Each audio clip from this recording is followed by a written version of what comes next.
Cara, imagina esse cenário, tu pula de paraquedas e sem querer cai numa ilha linda, paradisíaca. Mas em segundos, aquilo que tu achava que era o paraíso vira o verdadeiro inferno, mano. Piratas malucos vindo atrás de você com facão, foices e com AK-47. Uma doideira total, fogo na floresta, animais selvagens e a luz do sol que quica pelas paredes de uma maneira maravilhosa. Seja muito bem-vindo às Ilhas Hook, caos controlado de Far Cry, paraíso infernal de Vaz Montenegro, meu mano. Mas e aí, se eu te disser aqui por trás dessa insanidade toda, dessa maluquice toda, que é o Far Cry 3, existe uma engine maravilhosa e extremamente criativa, tu vai acreditar? E se eu te disser aqui por trás dessa insanidade toda que o Vaz defende e ama falar dela, existe uma das engines mais geniais da história. E agora, mano, eu vou te contar a história da engine, um monstro que foi domado pelos engenheiros da Ubisoft Montreal Studios, chamado Dunia 2, mano. A gente vai explorar essa engine, mano, da mesma maneira que a gente explorava a ilha, tá ligado? A gente vai começar do zero, do nascimento da engine ao clímax do lançamento.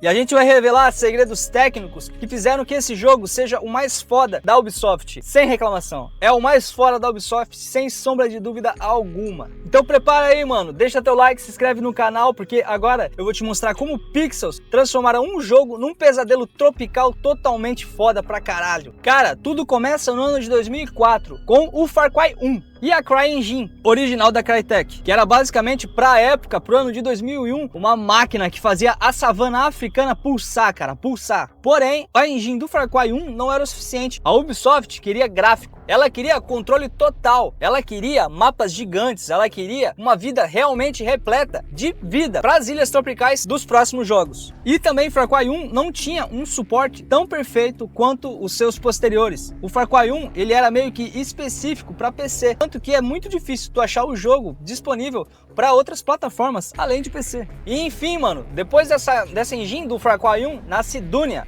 Pro Far Cry 2, cara, a Dunia Engine é basicamente a filha rebelde da CryEngine. E a CryEngine, mano, ela foi modificada 97% pela equipe da Montreal Ubisoft. Mas por quê? Essa engine foi mudada porque a Dunia era interna, era barata e também era muito específica para criar mundos vivos, com um fogo dinâmico e com uma inteligência artificial que reagia ao jogador entrar no mapa. E pro Far Cry 3, eles evoluíram de Dunia pro Dunia 2, que não era uma engine própria que nem a Unreal ou a Unity, e era uma besta pro mercado, era realmente um monstro pra época. E a Dunia 2, mano, ela só tinha de 2 a 3% da CryEngine nativa nela. Ela só deixou 2 a 3% da engine que foi a sua antecessora. Eles escolheram a Dunia para fazer a Dunia 2 porque a equipe já conhecia o software, a equipe já conhecia a engine. Era como voltar para casa, você sabia onde é que estava cada coisa, você sabia onde é que estava, por exemplo, cada mudança de clima, cada mudança de fogo. Mas eles pegaram e aprimoraram a engine. Tinha multiplayer, tinha co-op e tinha os gráficos, mano, que pareciam da próxima geração.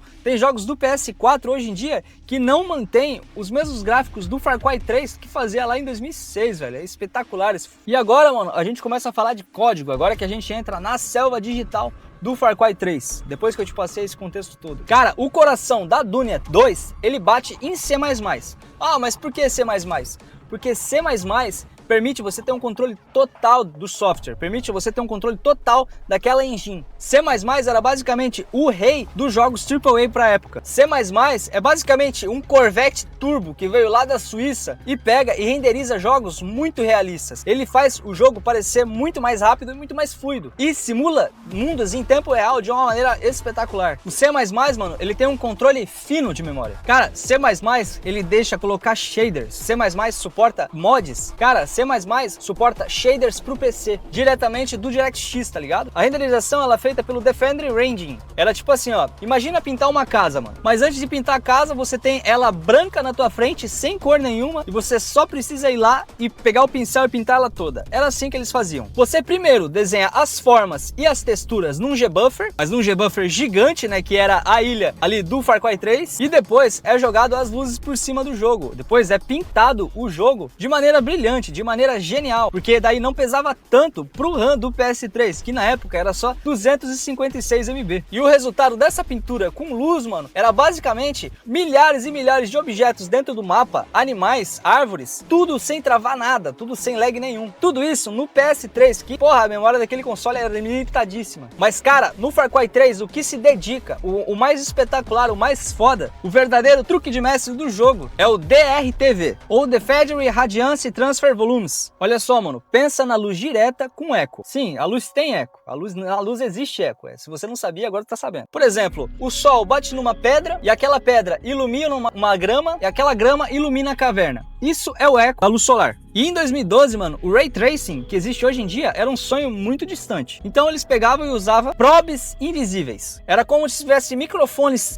espalhados pela ilha, capturando a luz com Spherical Harmonics, que é uma matemática que comprime os números da luz que estava batendo na pedra, que depois bateu na grama, depois foi para a caverna, em 9 números mágicos probes. Então aqueles microfones foram colocados, espalhados pelo mapa, meio que fazendo essa compartilhamento de luz. Então quando uma luz pegava e batia em tal lugar, ela ia bater em outros também. Quando uma luz, por exemplo, batia na parede de um jogo, depois ela refletia no chão também.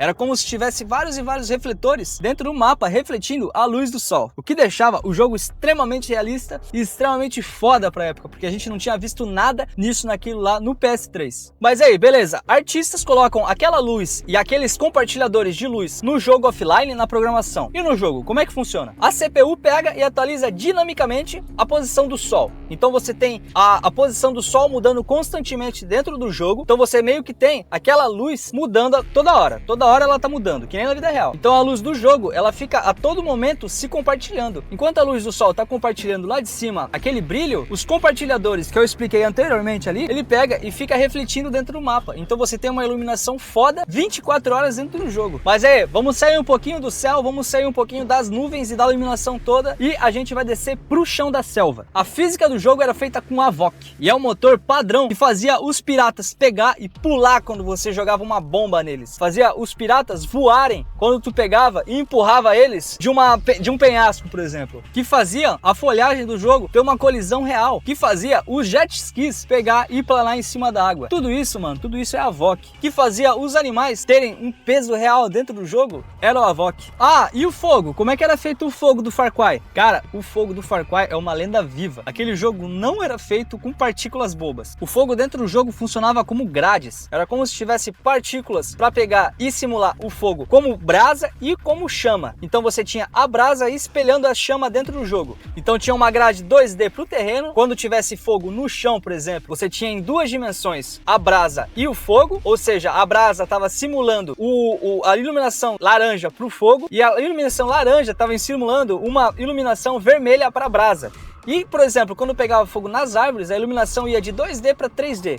Ou seja, você tinha a iluminação da brasa para o fogo, da chama para a árvore e da árvore para a chama de volta. Então você tinha uma interpolação entre as 3 fogos, entre os 3 tipos de chama do fogo do Far Cry 3.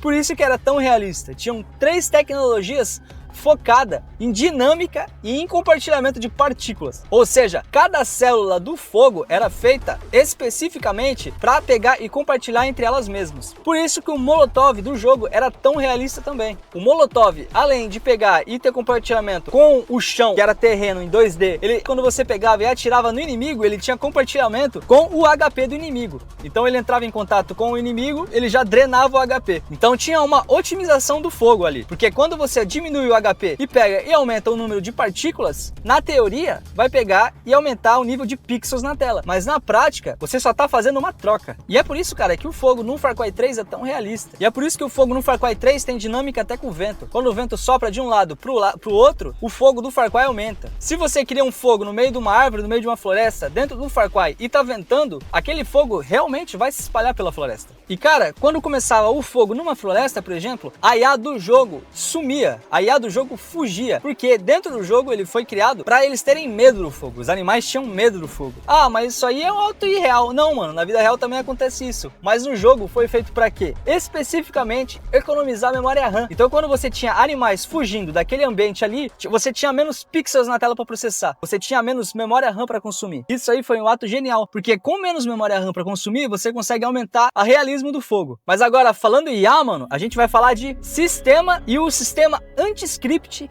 do Far Cry 3. E cara, essa é a minha parte preferida quando se falamos em Far Cry 3. A IA, cara, é basicamente o cérebro caótico do Far Cry 3 e do Dunia 2. Olha, a gente não tem caminho fixo, tá bom? Quando a gente fala de IA, não tem caminho fixo, não tem pathfinding. Inimigos reagem a tudo, eles reagem a animais, eles flanqueiam você se você pega e tromba um grupo deles. Patrulhas flanqueiam bases inimigas em tempo real e fazem um cover procedural, tá ligado? E isso se chama Anecdote Factory, que são momentos emergentes, momentos de emergência. Porra, deu merda. Por exemplo, como um pirata pegando fogo e caindo num rio, um tigre te atacando, um rinoceronte te atacando, um rinoceronte atacando um carro dentro do rio. Cara, tudo isso foi feito com C++ para ter uma profundidade maior e um realismo. E tudo isso, cara, é checado frame por frame para ver se entra de acordo com a árvore de comportamento daquele bicho ou daquele personagem. Por exemplo, você tem um inimigo que tem uma árvore de comportamento. Ah, você chega num raio dele, se você chegar muito perto dele, ele vai te ver. Se você chegar no raio de visão dele, ele vai ter um contato com você, ele vai tentar te matar. Da mesma maneira funciona com os tigres, com os lobos, com os leões dentro do jogo, com a porra toda. Ah, e as animações, como é que eram feitas? Cara, o Far Cry 3 tem mais de 10 mil animações feitas com mocap. Eles tiveram 6 a 7 atores com aquele capacete IR pra face e pros olhos em 100 FPS. Tinha builder para rings compartilhados, 81 ossos pros heróis e 35 ossos pros NPCs. E no jogo, blend procedural mistura tudo, tá ligado? Por exemplo, o Jason escalava rochas com uma fluidez intensa. Os carros, eles subiam o morro muito mais facilmente, muito mais tranquilo, sem deixar o jogo pesar. E cara, em 2012 era guerra. PS3 e Xbox 360 com CPUs muito fracos, que seria o Cell e o PowerPC. Então você tinha o Dunia 2 não só criando o Far Cry, você tinha a Dunia 2 criando um mundo muito interativo, você tinha a Dunia 2 criando o fogo que se espalha, você tinha o Dunia 2 criando animais que reagem à sua presença, tropas que reagem à sua presença. Tudo isso em mundo aberto, tudo isso com uma exploração incrível do caralho. E Dunia 2 também pegava e balanceava a luz, balanceava inteligência artificial dentro do jogo. E não é por mais que o Far Cry 3 tem nota 88 no Metacritic, 10 milhões de cópias vendidas e ficou de legado pro Far Cry 4 e pro Far Cry 6, com shaders que deixavam o jogo muito mais lindo. E Far Cry 4 e 6 não seriam isso que são hoje sem o Far Cry 3, que foi uma genialidade insana, foi algo incrível pra época. Mas aí, rapaziada, vocês gostaram do vídeo, mano? Se gostou, deixa o teu like, se inscreve no canal que ajuda pra caralho. E inclusive, mano, eu gostaria de agradecer vocês pelo engajamento desse vídeo aqui, o vídeo do LOLzinho, mano. Se vocês quiserem mais, mano, dá um salve, comenta aqui embaixo e comentem sugestões de vídeo pra nós, beleza? Um beijo do Magro.